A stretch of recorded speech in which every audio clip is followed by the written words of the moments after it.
Hello દોસ્તો, દોસ્તો, આ વિડીયો ગુડ પૂરેપૂરો મોર્નિંગ, જોઈ જય શ્રી અને કૃષ્ણ. લાઈક શેર સબસ્ક્રાઇબ કરજો. મિત્રો, જય આજે શ્રી આપણે કૃષ્ણ. કસરત અને યોગા એ વિશે થોડીક વાત કરવી છે કે આપણા જીવનમાં આ જરૂરી છે. તો આપણે સૌપ્રથમ એક આ આસન પટ્ટો રાખવાનો, જેને આપણે બતાવી દઉં. આ રીતે સીધો એક આસન પટ્ટો આપણે પાથરી દેવાનો. આમાં બધી કસરત આસન પટ્ટા ઉપર નહીં થાય, પણ જે જરૂરી છે એટલી જ આપણે કસરત કરવાની છે. વધારે પડતી કસરતની જરૂર પણ નથી. હું તમને જે આજે અગત્યની કસરત જે મારા જીવનમાં હું કરું છું રોજને માટે એ બતાવું છું. એનાથી આપણું હેલ્થ 100% સારું રહે છે, કોઈ પ્રોબ્લેમ થતો નથી. તો મિત્રો, આજે હું તમને પહેલાં એક વાત એ બતાવી દઉં કે આપણા હેલ્થ માટે કસરત, યોગા બધું જરૂરી છે. પણ આપણે કોઈ પ્રકારની દવા ચાલુ હોય, તો આપણે કોઈ પ્રકારનું કાંઈ બીમારી હોય તો સમજી વિચારીને ડૉક્ટરની સલાહ લઈને કસરત, યોગાસન બધું કરવું. અને યોગ પણ ન આવડે તો બધા યોગ ન કરાય, જો આવડે એટલા જ કરાય. અથવા તો કોઈ એના ખાસ ટ્યુટર હોય એની પાસેથી આપણે 100% એના માર્ગદર્શન નીચે કરાય. બાકી કોઈ દિવસ આ બાબતમાં ઉતાવળ કરવી નહીં. અને દરેક પ્રકારના યોગા આપણને આવડશે જ એવું વિચારીને આપણે ચાલુ ન કરી દેવાય. આપણા શરીરને જે અનુકૂળ હોય એ જ કરવાનું.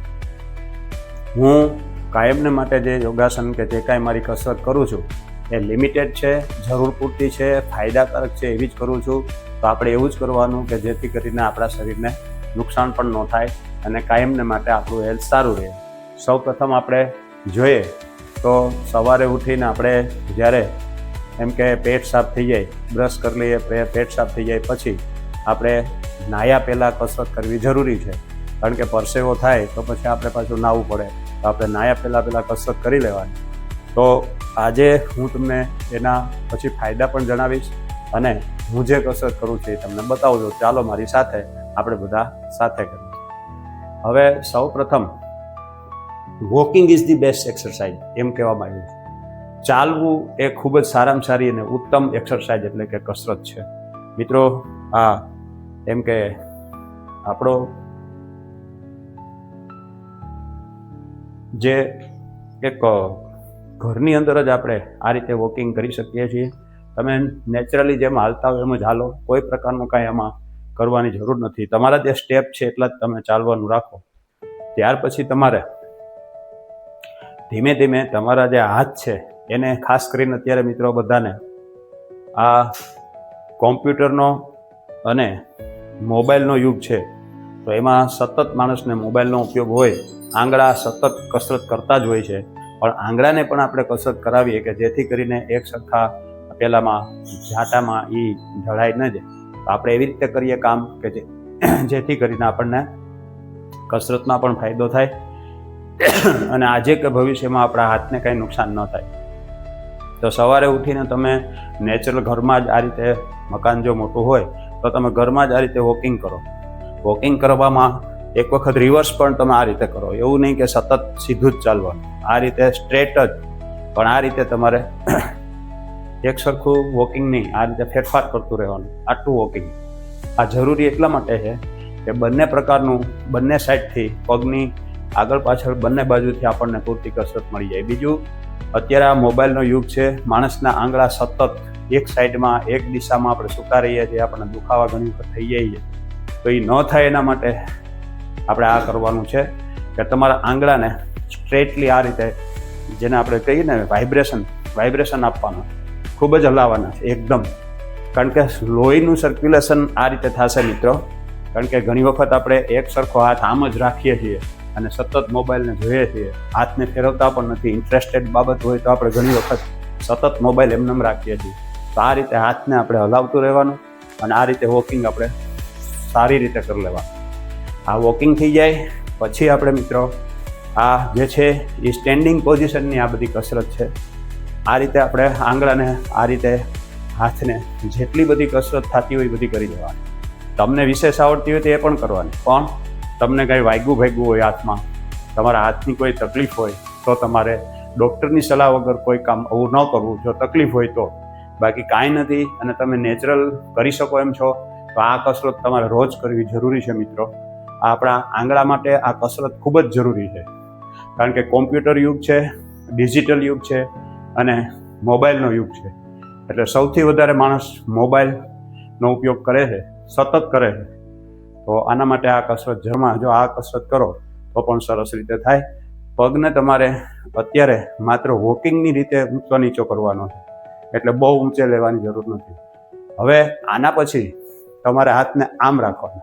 આ ચરબી જે છે પેટની, એના માટે સહેજ આપણે પ્રેસ કરવાનું. એમાં કોઈ નુકસાની નથી થઈ જતી. ચરબી ઘટાડવાનો સતત પ્રયત્ન કરવાનો મિત્રો. આના પછીની એક સ્ટેન્ડિંગ પોઝિશનની જે કસરત છે એ છે પગને ગોઠણથી ઊંચે લેવાનો, પાછો નીચે લેવાનો, બંને પગને આ રીતે જેટલો જાય એટલો ઊંચો. 1 2 3 4 5 6 7 8 8 7 6 5 4 3 2 1. આ કસરત થઈ ગઈ. હવે તમારે સીધા હાથ, પછી ઉપર હાથ, પાછા સીધા હાથ, જમીન બાજુ હથેળી હોય એ રીતે, ને પાછા એટલે 1 2 3 4 5 6 7 8 8 7 6 8 4 3 2. આ રીતે આ કસરત એટલે જરૂરી છે કે તમારા આ હાથને પૂરેપૂરું ઊંચે નીચે બધી જગ્યાએ આવી જાય. આ જે ભાગ છે એને પણ થોડુંક હલનચલન મળી જાય કે જેથી કરીને આપણા ફેફસા, આપણું હૃદય બધાને સર્ક્યુલેશન વધારે પડતું થાય અને વ્યવસ્થિત આપણે આ કસરત આપી શકીએ. બીજું છે આ જ માટે કે તમારે ગોઠણને તમે જે વાળ્યો અને ઉપર નીચે લીધો એ ચરબી ઘટાડવા માટે. તો હવે આપણે એક કસરત એવી છે કે ઘણા એમ કહેતા હોય કે અહીં પડખામાં દુખે છે, અહીં સ્નાયુમાં દુખે છે, ખંભો જલાઈ ગયો છે, ડોકમાં કંઈ થઈ ગયું છે. તો એના માટે મિત્રો આપણે આ જે કસરત છે એ કાયમ કરવી જરૂરી છે. જેને સાંધાના આ હાડકાના દુખાવા રહેતા હોય, હાથના દુખાવા, એના માટે આ બહુ અગત્યની કસરત છે.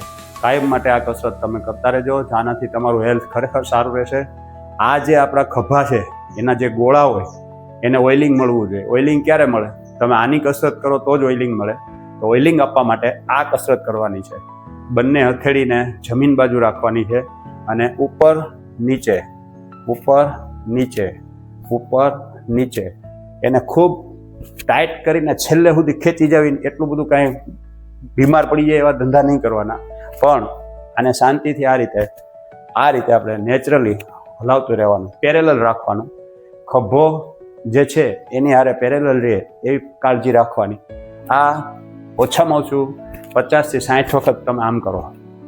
થઈ શકે તો 50-60 વખત, નકર 30 વખત કરશો તોય ચાલશે. પણ આ 1 આ 2 એમ નહીં ગણવાનું. જમણો હાથ જમણી બાજુથી ડાબી બાજુ જાય છે ત્યારે 1 થાય, પાછો જમણો હાથ બીજી વાર આમ જશે ત્યારે 2 થશે. આ મગજમાં રાખવાનું. એટલે 1 2 3 4 5 6 7 8 9 10. આ રીતે તમારે 50 સુધી પહોંચવાનું છે. બસ આટલું તમે કરો એટલે આ એક કસરત તમારી પૂરી થઈ. પણ અહીંયા તમારી કસરત હજી અધૂરી છે. આને તમારે એક વખત આગળ અને એક વખત પાછળ પૂરો હાથ ઘુમાવવાનો છે, બંને બાજુ એ રીતે, બે હાથમાં. દાખલા તરીકે આપણે સૌ પહેલા પાછળ લઈ જશું હાથને, આગળ લઈને પાછળ લેશું. એટલે 3 વખત જ કરવાનું, 2 અને 3. પછી આ ડાબો હાથ 1 2 અને 3. હવે આપણે આગળ લેવાનો છે તો પાછળથી આગળ, એટલે 1 2 અને 3. એ રીતે ડાબો હાથ 1 2 અને 3. આ રીતે કરવાથી આ જે ખભા છે એને પૂરેપૂરું ઓઇલિંગ થાય છે. અને કોઈ દિવસ તમને આ સાઈડના જે દુખાવા હોય છે, હાથના દુખાવા હોય છે, આ ડોકમાં દુખાવા હોય છે, એમાં 100% રાહત થશે.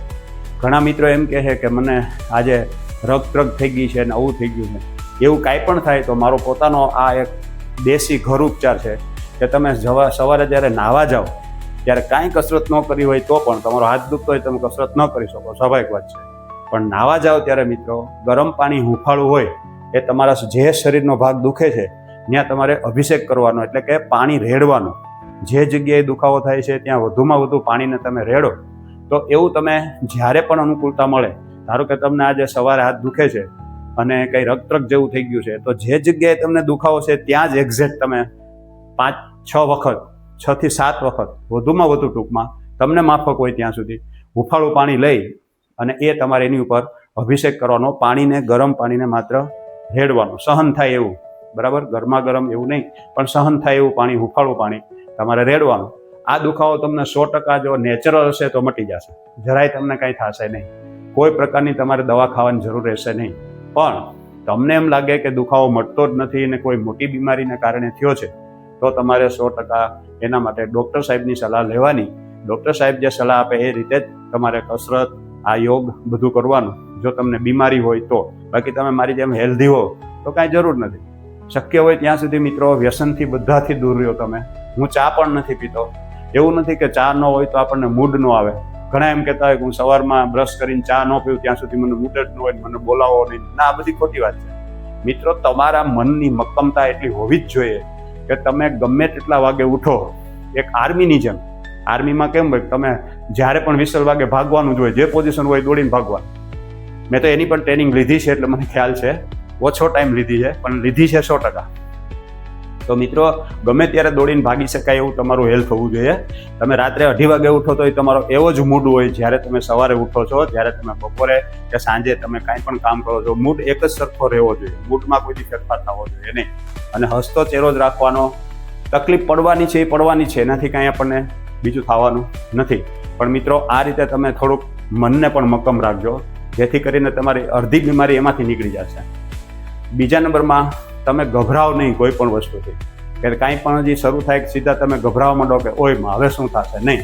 એના માટેના તમે પ્રયત્ન કરો કે આ જે આવેલી મુશ્કેલી છે એને આપણે કઈ રીતે શાંત ચિત્તેથી એને દૂર કરી શકીએ. તો એના માટે આપણે પ્રયત્ન કરવાના. શારીરિક બીમારી હોય, કોઈ આપણને તકલીફ પડી જાય, વાગી જાય, તો સેજે ટેન્શન નહીં રાખવાનું. થાય, સમય છે, યુગો છે, આ યુગ પ્રમાણે અત્યારે એવું કાંઈ થાય, ઝડપી યુગ આવી ગયો છે, કાંઈ ને કાંઈ એવું હોઈ શકે.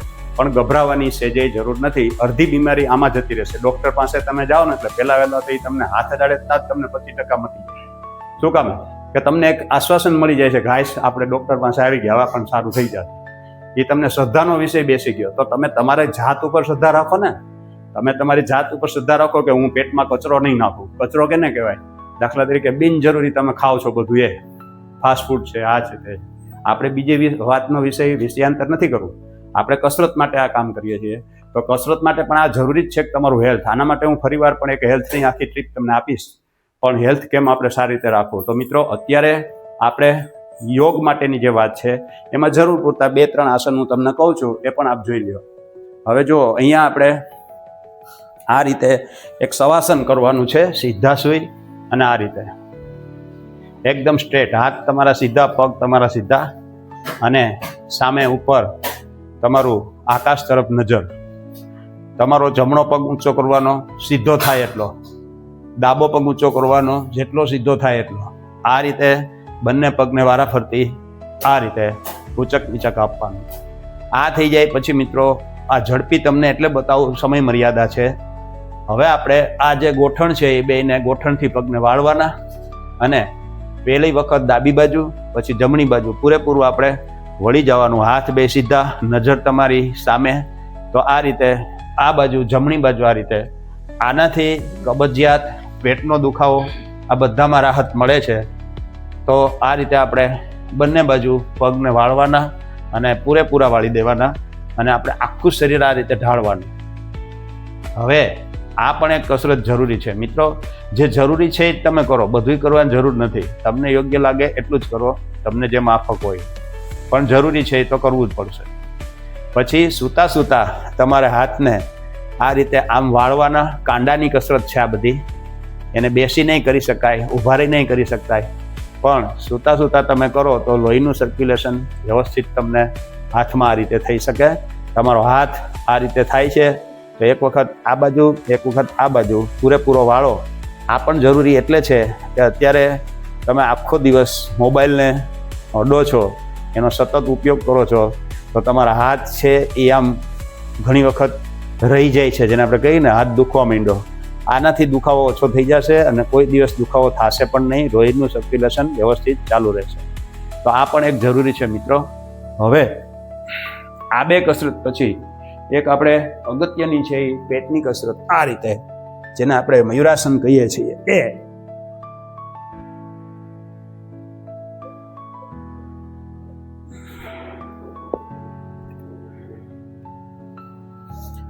તો આ પણ કસરત જરૂરી છે. હવે આપણે બેસીને જો થઈ શકતું હોય તો અને કોઈ ટ્યુટરની સલાહ લઈને અનુલોમ વિલોમ કરવા જરૂરી છે. એવું લાગે કે થઈ શકે છે તો જ કરવા, નહીંતર કરવાની. ઓછા કરવા શરૂઆતમાં, 2-5 કરો તોય ચાલે, પણ પછી તમારે વ્યવસ્થિત જેટલા થઈ શકે એટલા કરવા. અનુલોમ વિલોમમાં એક વખત તમારે એક નસકોરાથી શ્વાસને લેવાનો છે ઊંચે અને એક નસકોરાથી શ્વાસને છોડવાનો છે. ધારો કે તમે સૌપ્રથમ ડાબા નસકોરાથી શ્વાસને ઊંચે લીધો તો જમણા નસકોરાથી એને બહાર કાઢો. જમણા નસકોરાથી શ્વાસને ઊંચો લેવાનો, ડાબા નસકોરાથી બહાર કાઢવાનો. આટલી વિધિ કરવાની છે જેટલી વખત થઈ શકે. તો ચાલો કરીએ.